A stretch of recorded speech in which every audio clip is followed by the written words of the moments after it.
Hi everyone, I'm Tom, and today I'm going to be showing you Bestiary of Sigillum, a game of summoners in the Kingdom of Two Castles. Controlling bands of legendary characters, we will compete to control towers, destroy castles, and come up with the best strategies to win the day. This is a game for 2 or 4 players, so you can play it 1v1 or 2 versus 2, but it will have a solo mode. This is on GameFound right now. I'll put a link in the corner of the screen and in the description to the campaign page so you can see what's included, how you can make it all happen. But let's have a look at the game, which I've got set up for a 2-player game here. Little Glass Marty has joined me. We have the Kingdom of Two Castles. We have characters spawned in our respective castles. All of the characters have tokens for their abilities and for the characters themselves, and we have these nice little 3D bases when they get summoned out onto the board. There's also a different 4-way crossing board for if you're playing the 4-player game. Each player has the ability to summon 3 characters. There are many characters available in this game. 27 in my prototype.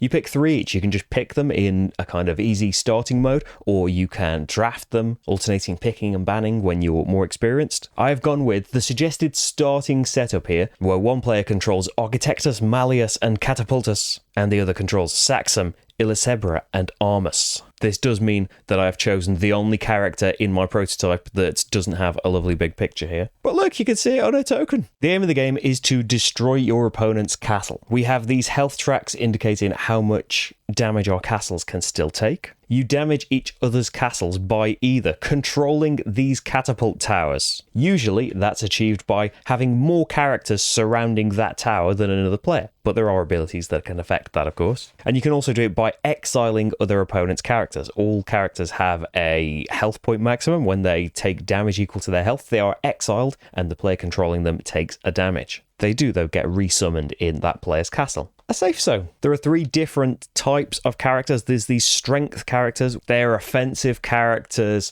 shielding characters, stunning characters. Oh, they're stunning. Blue is intelligence. These are the rear guard, the support characters, essentially. They will strengthen your allies and weaken your enemies. And there are agility characters, the high damage. They need protecting and support, but can inflict massive amounts of damage when the situation calls for it, which often it does. The main chunk of the game is in the ability phase. Here you can use the available abilities of any of your non-stunned characters. So you can see at the start of the game, everything's available when the tokens are in their slots. So you've potentially got 9 abilities you can unleash. You probably don't want to waste them all in one go, though. Each character has a core ability that will attack and move them around, and 2 support abilities that will apply different effects. A big chunk of the game is in the choice of the characters that you're going to take. Getting a team that can work well together and support each other, have abilities that synergize. Like, for example, Illicebra's Hypnosis attack will target all stunned enemies. So it would make sense to take on board other characters who have abilities that stun other enemies. The core abilities can be used once every round. You slide it in the direction you want to activate it. You can maneuver by moving in this direction,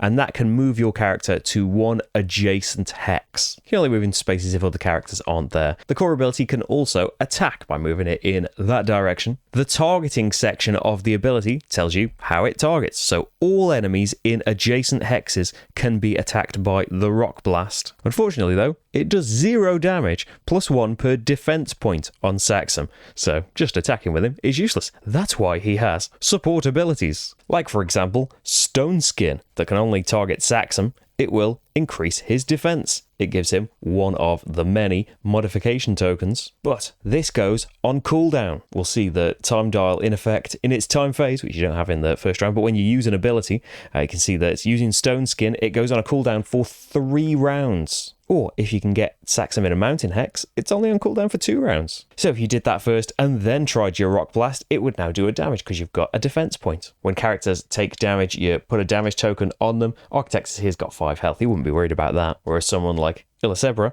taking a damage can be a really terrifying thing. She's only got 2 health. So a lot of the interaction and the rules in this will come from the various abilities that your characters have. Now, speaking about all of these different characters, when you move out of a space, your castle is now unoccupied and you have characters that haven't gone out onto the board yet. You choose the leftmost character and put them out onto the field. Illicebra, as we've mentioned, can attack all stunned enemies. no matter where they are.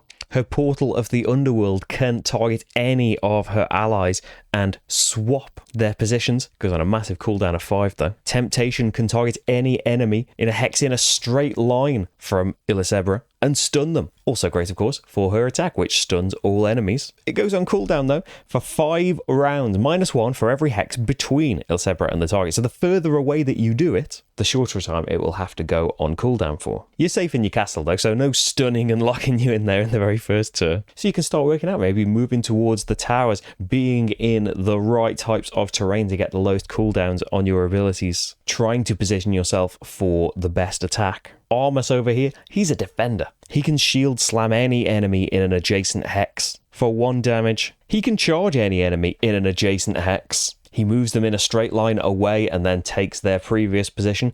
If they can't be moved anywhere, they're already against a wall, they get stunned instead, which means they basically can't do anything on their turn. They can be moved by other characters' abilities, but that's it for them. And Armus can also give out some ancestral protection that will protect his entire team, giving them a defense increase, negating an attack by 1. These defense increases can be pretty big, especially if you can keep stacking them. That does go on quite a big cooldown though. So in your first turn, you will just be maneuvering a little bit, thinking about what you want to do, maybe getting a load of defense onto all of your characters. And we can have a look at some of Marty's display over here. Gone for all strength, pretty tanky characters. Architectus can target anyone in a straight line from them, but that attack does no damage unless they control catapult towers. Deals +1 for each one they do control. In any adjacent unoccupied hex, it can put down obstacles, which will stop anyone from going in that space. It's the only token as well that goes onto the board. All of the other statuses affect the characters. And they can actually heal their own castle by 1 with reconstruction,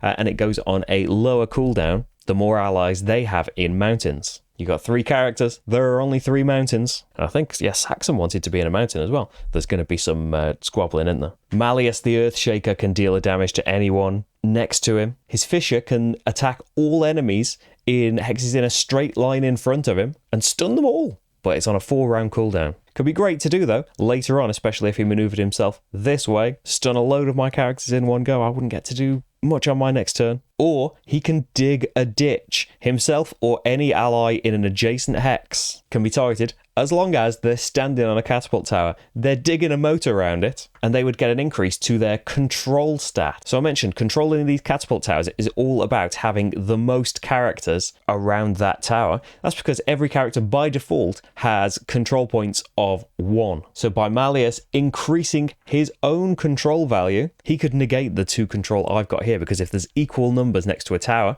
as we'll see in a minute, the tower just won't fire. You have to have a majority to take control of that catapult. Who needs catapult towers, though, when you've got Catapultus, the Giant Slayer? Catapultus can target any medium or big enemy in a straight line from them. Big enemies are the ones with 5 vitality points, 5 health. The medium ones have 3 or 4, and small characters only have 2. So Marty's got a big, scary attacker in here, but my small character would be completely safe from them. So it could target anyone in a straight line, and if they're a big enemy, like my lovely Saxum here, they would take 2 damage. Medium enemies would take 1 damage. Luckily, in this example though, Saxum's built up a defense point. Hopefully, he would run himself to a mountain as well and get his stone skin out so he can just really ramp up that defense. Catapulters can also hurl boulders and stun anyone in a straight line for him, and his siege stance can only target himself, but gives him a control increase as well. So you can see from this starting arrangement of characters, Marty has ways of increasing his control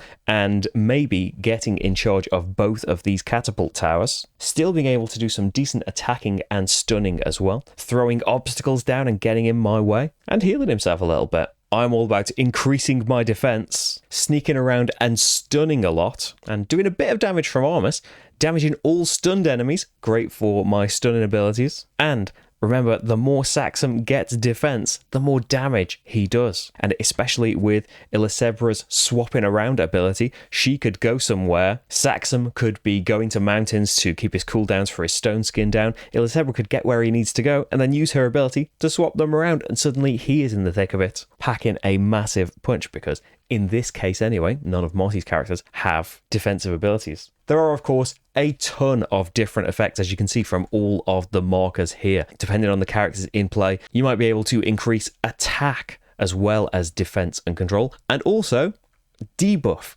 You can decrease these stats as well. Swiftness would let you use your core ability to do both things, attack and move in the same turn. Or you can be slowed where you can't do your maneuver action. You can be flying, you can be poisoned, you can have vampiric attacks, loads and loads of stuff in various combinations. In the control phase, we check to see who is in control of the tower. So I would check first. I am in control of this one. Saxamy's on a mountain. Lucky guy.